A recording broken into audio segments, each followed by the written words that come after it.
5월 27일 목요일, 지금은 밤 10시 50분 지나고 있습니다.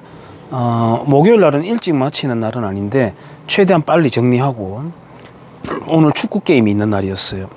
그래가지고 얼른 달려가서 한 게임이라도 끄트머리에 같이 이제 신나게 차고 왔습니다. 축구하고 밤에 땀 흠뻑 흘리고 와서 탄산수 하나 마시면 정말 부러울 게 없는 상황이 됩니다. 축구 이야기가 나왔으니까 제가 오늘 영상으로 남기고 싶은 주제랑 연결해서 한번 말씀드려 보자면, 예를 들어서 가설입니다. 어떤 학부모가 아이를 축구 교실에, 토요일 날 하는 축구 교실에 아이를 보냈다고 한번 가정해 보겠습니다. 이제 참가하는 횟수가 늘어날수록 뭐 잘한다 못한다를 떠나서 어쨌든 아이가 축구 스킬이 조금씩은 늘어나야 되는데 완전히 못하는 겁니다. 하나도. 그래서 야, 너 뭐하고 맨날 오길래 얼마나 했는데 너는 아직까지 하나도 못하냐라고 물어보니, 엄마 우리 축구 안 해. 우리 맨날 그냥 게임하고 놀아. 장난치고.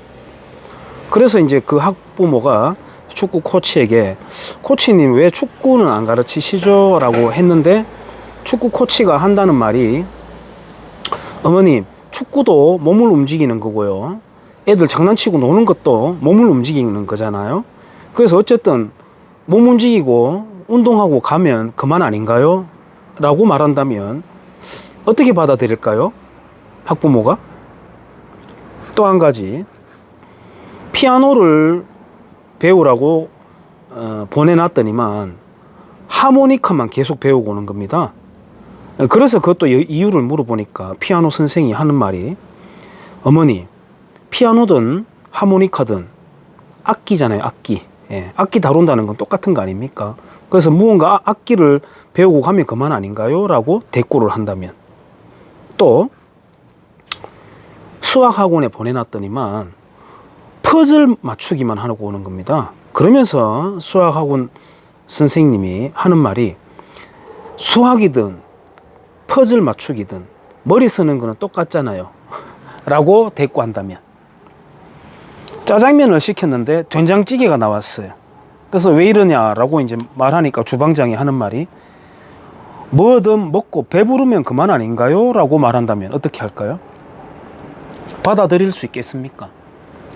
그런데 태권도장에 대해서는 태권도 사범이, 관장이 그렇게 말하는 게 아니라 아이를 보내는 학부모가 처음부터 그러는 겁니다.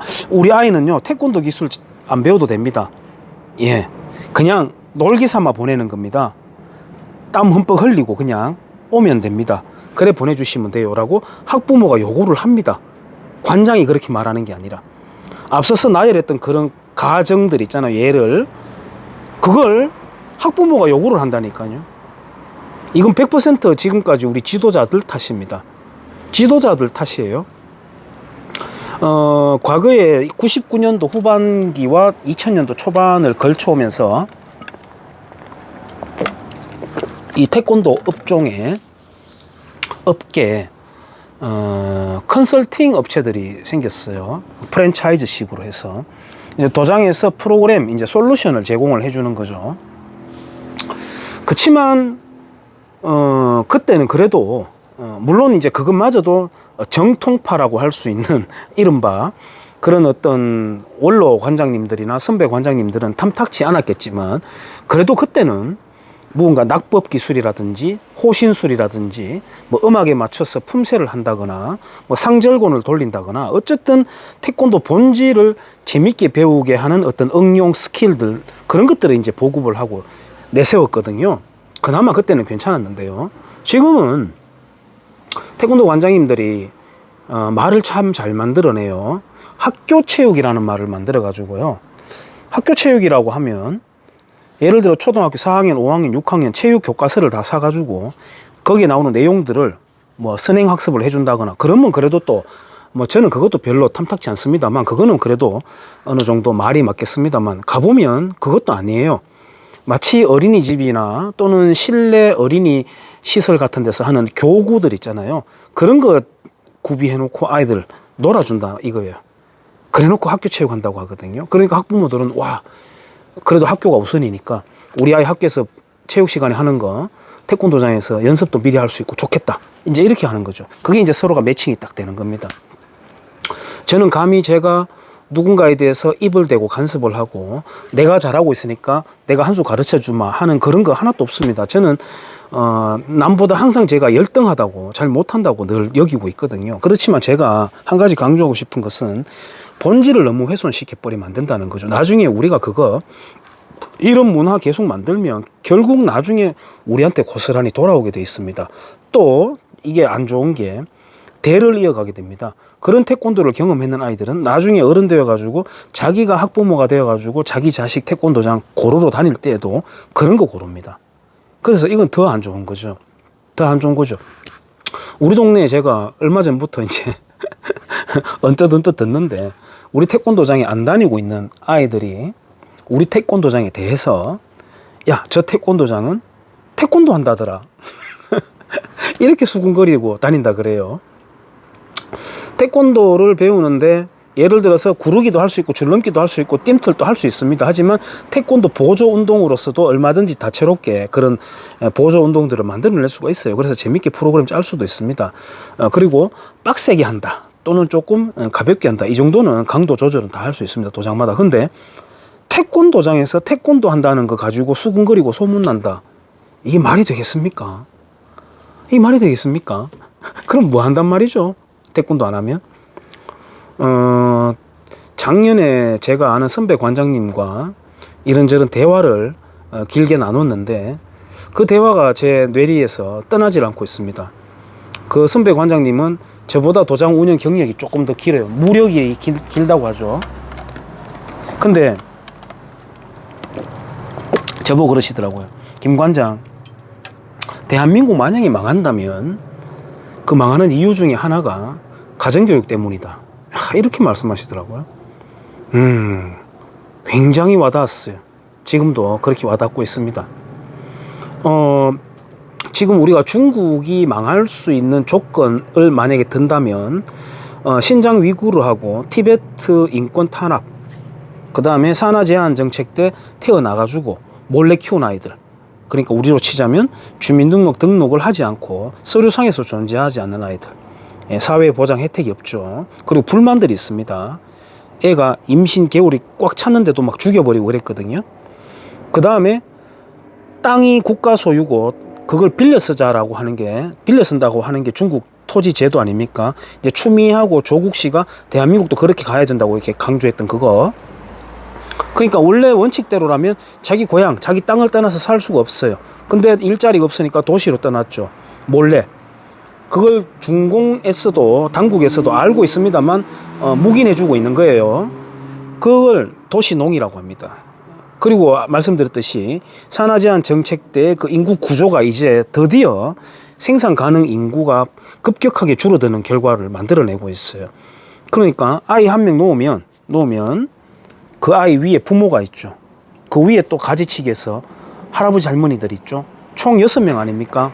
외할아버지 할머니까지 합쳐서 그 사람들의 노후를 이 아이 한 명이 어깨에 떠받쳐 가지고 먹여 살려야 되는 겁니다. 순차적으로 돌아가실 때까지 계속해서. 불가능한 거죠, 인구 구조상. 그래서 이 아이를 키울 때 어떻게 키우겠습니까? 완전히 이렇게 키우거든요. 그런데 완전히 이렇게 키우는 그런 아이들 못지않게 키우는 게 지금 한국입니다. 정말 유감스럽게도. 예, 제가 뭐 옛날처럼 정말 무식하게 키우자 이런 뜻이 아니에요. 아이들의 자립심을 길러주자는 겁니다. 바뀐 세태에 맞게라도. 다행히 우리 태권도장에 인연 맺고 있는 분들은 그렇게까지 심한 분들은 없습니다만, 예전에 저도 한번 겪어봤어요.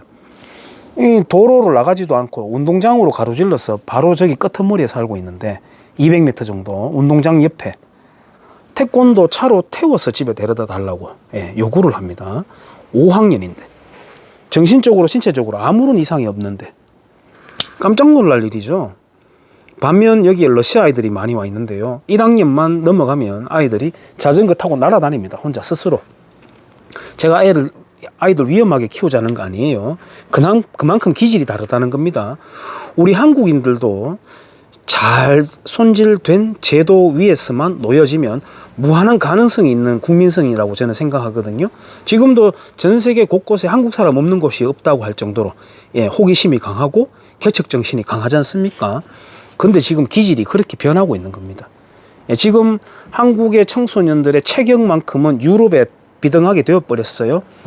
그래서 축구 경기 할 때도 보면은 유럽 선수들과 비교가지고 전혀 손색이 없습니다. 그만큼 컸어요. 체격과 수명은 오롯이 경제 성장과 정비례합니다. 그런데 제가 이제 유심히 보고 있는 게 한 6년 정도 전부터 나타나는 이제 통계가 한국 청소년들의 체력이 나빠지고 있다는 겁니다. 체력이.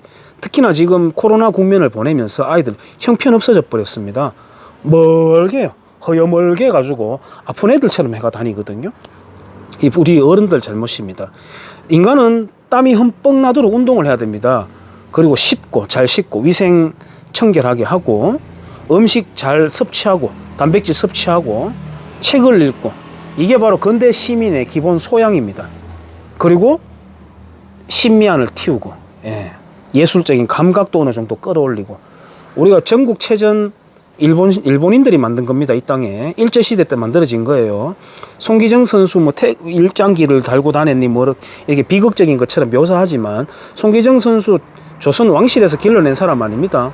일본 근대화된 시스템이 만든 사람이에요. 근대화된 학교, 체육, 그 이론이 들어가야 되는 거거든요. 영양 섭취. 그래가지고 그런 선수들이 만들어지는 겁니다. 야구단도 처음으로 만들어졌죠. 운동을 하는 겁니다. 그리고 박물관을 만드는 거죠. 그 전까지는 사대부들만 진귀한 물건을 자기 집에 딱 장롱에 숨겨두고 그렇게 간직하고 그랬지 않습니까? 어디 일반인들이 말이죠. 보물 같이 구경하고 그림 구경하고 그렇게 합니까? 아니죠. 그래서 일본에도 과거에 근대화를 이끌었던 후쿠자와 유키치 같은 경우에도 늘 운동을 했느냐라고 이제 자기의 자손들을 그렇게 강조하고 체크를 했다지 않습니까? 인간은 운동을 하고 몸이 우뚝 서고 머리를 채우고 그렇게 해서 나아가는 겁니다. 그래야 정부에 기대지 않는 기질도 그렇게 해서 만들어지는 겁니다. 누군가 국가에 기대지 않는 거, 우리 엄마 표현으로 하자면 빌어먹지 않는 인간으로 만들어지는 겁니다. 저는 그렇게 생각해요. 그래서 조금 더 한국 사람들이 좀 강인하게 좀 하는 원래 우리의 기질이 있습니다. 그런 거 살려냈으면 좋겠고, 아까 제가 그런 학부형 이야기를 했습니다만은 군대에까지 심지어는 아이를 보내놓고, 요즘은 통화를 자유롭게 너무나도 잘 하니까 뭐 지금 군사 보안 이런 거 없습니다. 다 알려주고 사진 찍어서 다 외부로 다 나가죠. 아이가 행군하고 와가지고 뒤꿈치 까졌다고 말이죠. 엄마 나 뒤꿈치 까져서 뭐 하고 왔는데 행군하고 왔어. 엄마가 중대장님한테 전화하는 겁니다. 학부형인 거예요. 학부형. 중대장님 훈련 강도가 좀 이런 식으로 거짓말 같죠. 실제 벌어지는 일들입니다. 그래서 우리 이렇게 가면 안 된다라는 생각을 해보고, 아까 제가 처음에 나열했던 것처럼 태권도장에 태권도가 있어야 된다. 제가 뭐 다른 태권도장에 대해서 뭐 입대고 이런 게 아니라 기본 본질을 말하는 겁니다. 이치를. 영어학원에서 영어 가르쳐야죠. 짜장면집에서 짜장면 팔아야죠. 여기까지 하겠습니다.